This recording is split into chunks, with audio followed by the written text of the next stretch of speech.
محترم سامعین، نماز ایک عظیم و شان عبادت ہے۔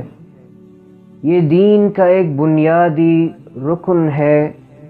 دن و رات میں ہم پر 5 نمازیں فرض ہیں، ان کے علاوہ سنن اور نوافل بھی ہیں۔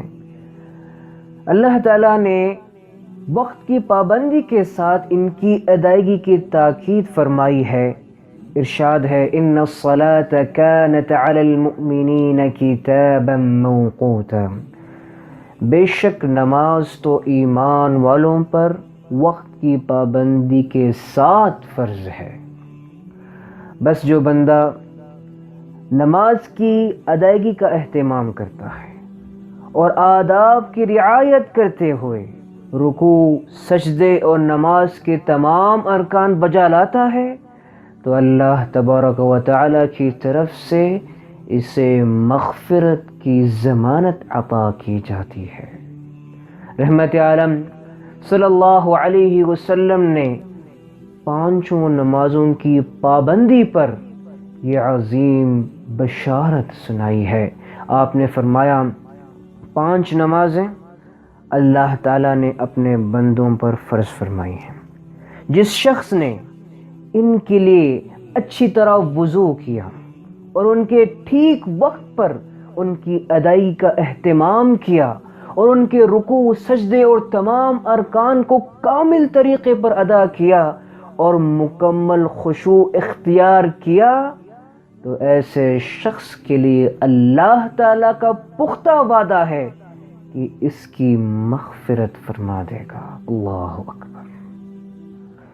محترم حضرات، ان فضائل کے پیش نظر ضروری ہے کہ ہم میں سے ہر شخص نماز کا اہتمام کرے۔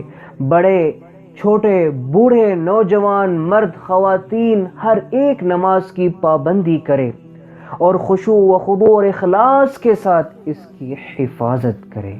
اور اسی طرح کم سن بچوں کو بھی نماز کی ترغیب دینی چاہیے، جی ہاں، اور ان کے دل میں نماز کی اہمیت پختہ کرنی چاہیے۔ اور نبی کریم صلی اللہ علیہ وسلم نے نماز کی محافظت کی وصیت فرمائی ہے۔ چنانچہ سیدنا علی بن ابی طالب رضی اللہ تعالی عنہ سے روایت ہے کہ حضرت صلی اللہ علیہ وسلم کی آخری وصیتوں میں یہ وصیت بھی شامل ہے۔ گویا آپ نبی کریم صلی اللہ علیہ وسلم نے اپنے آخری سانسوں میں اپنی امت کو یہ اس بات کی وصیت فرمائی، الصلاۃ الصلاۃ، لوگوں نماز کی پابندی کرنا، نماز کی پابندی کرنا، اس کا خیال رکھنا۔ تو محترم حضرات، اس سے نماز کی اہمیت اور عظمت و فضیلت کا اندازہ لگایا جا سکتا ہے۔